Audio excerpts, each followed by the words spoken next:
5 მარტს კომპანია OpenAI-მ გამოუშვა ChatGPT-ის ახალი 5 და 4 ვერსია. მოდი ვნახოთ რა არის ახალი.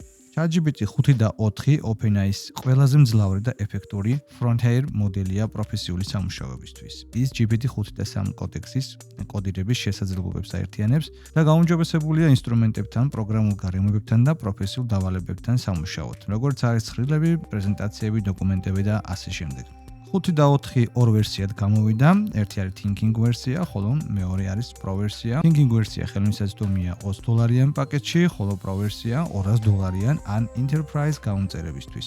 Pro ვერსია შექმნილია ყველაზე რთული დავალებების შესასრულებლად. ChatGPT 5 და 3 ინსტანტი კი კვლავ რჩება ჩვეულებრივი ყოველდღიური საუბრების ნაგულისხმელ მოდელად. ChatGPT 5 და 4 Thinking-ის ყველაზე თვალსაჩინო სიახლეა ის, თუ როგორ ხსნის მოდელი თავის მიდგომას რთული შეკითხვებისას.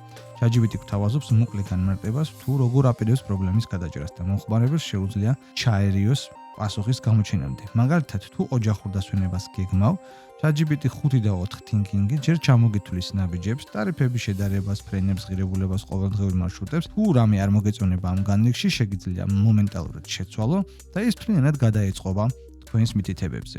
ChatGPT 5 და 4 შესანიშნავად წერს კოდს კომპიუტერების სამართავად, Playwriting-ის მსგავსი ბიბლიოთეკის გამოყენებით და ეკრანის სკრინშოტზე რეაგირებით, მაუსის და კლავიატურის ბრძანების გაცემით. ახალი მოდელი რეკორდულ შედეგებს აჩვენებს კომპიუტერის გამოყენების ბენჩმარკზე.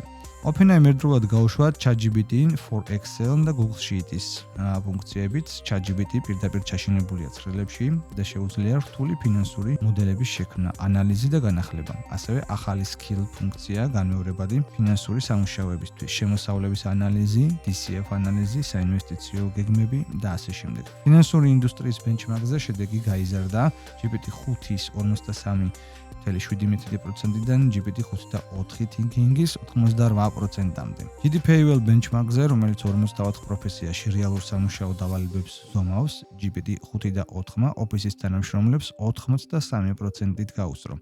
სამართლებრივ სფეროში GPT-5 და 4-მა Big Law benchmark-ზე 91%-ს მიაღწია განსაკუთრებული სიძლიერე კონტრაქტების გრძელი ტექსტების ანალიზსა და სტრუქტურებში. GPT-5 და 4 ზოგიერთ ამოცანაში 47%-ით ნაკლებ ტოკენს იყენებს, ვიდრე წინამორბედი მოდელები. ეს პირდაპირ ნიშნავს უფრო სწრაფ პასუხებს და დეველოპერებისთვის დაბალ ხარჯებს. ახალი ვერსია მხარს უჭერს 1 მილიონამდე ტოკენის კონტექსტს, რაც AI-ის საშუალებას აძლევს გრძელ ჰორიზონტებზე დაგეგმოს, შეასრულოს და გადაამოწმოს დავალებები, თუმცა 272,000 ტოკენის გადაცილებისას ფასი, რა თქმა უნდა, ორმაგ ხდება. ახალ ვერსიას შემოაქვს ასევე ახალი ფუნქცია Tool Search. AI სისტემებს შეუძლიათ დინამიურად მოძებნონ და გამოიყენონ გარე ინსტრუმენტები ყველა ინსტრუმენტის განსაზღვრების მეხსიერებაში ჩართვის გარეშე. ეს ამცირებს ტოკენის გამოყენებას და აუმჯობესებს შედეგებს.